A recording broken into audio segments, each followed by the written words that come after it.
Baik, tepuk tangan yang meriah untuk peserta dengan nomor urut 3 yang bukan hanya berkompetisi tetapi juga menyampaikan pesan no money politik, jangan sampai menyebarkan kebencian, tujuan kebencian ya.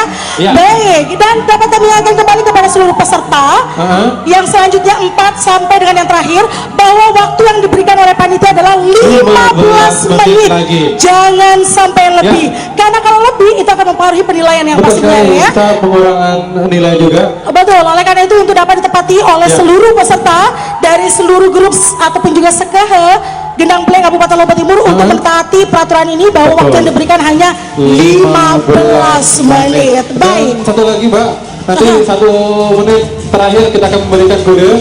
Ya, jadi, baik. Untuk meminimalisir waktu. Jadi baik. 1 menit terakhir kita memberikan kode untuk menyelesaikan atraksinya nanti di atas panggung. Baik, dan langsung saja kita sambut